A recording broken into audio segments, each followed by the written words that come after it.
অস্ট্রেলিয়ার মতো আধুনিক ট্রাম চলবে কলকাতায়? বিদেশ থেকে আনার পরিকল্পনা রাজ্যের। Hi everyone, welcome back to my channel অঞ্জনার ব্যঞ্জনা। বন্ধুরা, তোমাদের সকলকে আমার এই ছোট্ট ইউটিউব চ্যানেলে স্বাগত জানাই।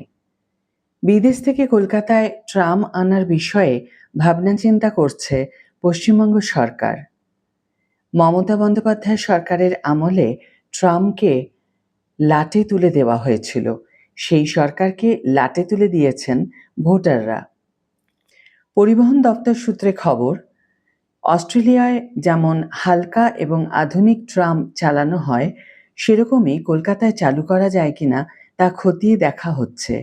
সেই সঙ্গে নতুন করে যাতে কলকাতায় ট্রাম পরিষেবাকে চাঙ্গা করে তোলা যায়, সেদিকে রাজ্য সরকার বিশেষভাবে জোর দিচ্ছে বলে পরিবহন দপ্তর সূত্রে খবর। পরিবহন মন্ত্রী অর্জুন সিং বলেন, ট্রাম তুলে দেওয়ার কোনো প্রশ্নই উঠছে না, বরং আমরা ট্রাম পরিষেবাকে ঘুরে দাঁড় করাবো। আপাতত মাত্র 2টি রুটে ট্রাম চলছে। আরও কোন কোন রুটে ট্রাম চালানো সম্ভব হবে তা নিয়ে সমীক্ষা করে দেখব আমরা। তিনি জানিয়েছেন, মমতা বন্দ্যোপাধ্যায় সরকারের চূড়ান্ত গাফিলতির জন্য ডিপোয় পড়ে থেকে থেকে অনেক ট্রাম নষ্ট হয়ে গিয়েছে। রক্ষণাবেক্ষণ লাটে তুলে দেওয়ায় সেই সব ট্রামকে ফের রাস্তায় নামানো যাবে না। সেগুলিকে সারাতে গেলেও অনেক খরচ হবে। সেই পরিস্থিতিতে বিকল্প হিসেবে হালকা এবং আধুনিক ট্রাম কেনার বিষয়ে ভাবনা চিন্তা করা হচ্ছে। সেই রেশ ধরে তিনি বলেছেন, অস্ট্রেলিয়া থেকে কয়েকটি প্রস্তাব এসেছিল, আমরা ওদের সঙ্গে আলোচনা করব। কলকাতায় কিভাবে ফের ট্রামকে চাঙ্গা করা যায় তা নিয়েও সমীক্ষা চালাবো। আপাতত কলকাতায় স্রেফ 2টি রুটে, এসপ্ল্যানেড শ্যামবাজার রুট এবং এসপ্ল্যানেড গড়িয়াহাট রুট, এই 2টি রুটে কার্যত নমো করে ট্রাম চালানো হয়। পরিবহন দপ্তর সূত্রে খবর, ক্ষমতার পালাবদলের ফলে রাজ্য সরকার যে রুটগুলিতে ট্রাম ফেরানোর পরিকল্পনা করছে তার মধ্যে অন্যতম হল এসপ্ল্যানেড খিদিরপুর। ময়দানের সবুজ ঘেরা পরিবেশের মধ্যে দিয়ে সেই ট্রাম সফর অত্যন্ত মনোগ্রাহী ছিল, কিন্তু পরবর্তীতে সেটা তুলে দেওয়া হয়েছে।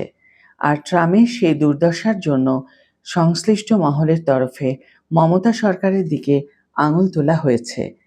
ট্রাম প্রেমীদের দাবি, পরিবেশ বান্ধব হওয়া সত্ত্বেও ট্রামকে কার্যত গলা টিপে হত্যা করে দিয়েছে মমতা সরকার। যে ট্রাম পরিষেবার সঙ্গে কলকাতার সম্পর্ক শুরু সেই 1853 সাল থেকে। এশিয়ায় সবথেকে পুরনো সচল ট্রামও আছে কলকাতায়। কিন্তু ধিমি গতির যানের দোহাই দিয়ে ট্রামকে লাটে তুলে দেওয়ার সব রকম বন্দোবস্ত মমতা সরকার করে গিয়েছে বলে অভিযোগ করেছেন ট্রাম প্রেমীরা। তবে নতুন সরকার আপাতত যা বলেছে তাতে আশার আলো দেখছেন তারা। সত্যি যদি ট্রাম ফিরে আসে কলকাতায়, তাহলে খুব মজা হবে। ব্যক্তিগতভাবে আমার ট্রাম চড়তে ভীষণ ভালো লাগে। আজকের ভিডিও এখানেই শেষ করছি বন্ধুরা। ভিডিওটি যদি কার্যকর বলে মনে হয়ে থাকে তাহলে অবশ্যই একটি ছোট্ট করে লাইক দিও, শেয়ার করো বন্ধুদের সাথে, কমেন্ট করে জানিও তোমাদের মতামত। যারা এখনও আমার চ্যানেলটিকে সাবস্ক্রাইব করোনি তারা অবশ্যই চ্যানেলটিকে সাবস্ক্রাইব করে আমার পাশে থেকো। আর যারা অলরেডি সাবস্ক্রাইব করে দিয়েছো তাদের জন্য আমার অনেক ভালোবাসা এবং অনেক ধন্যবাদ।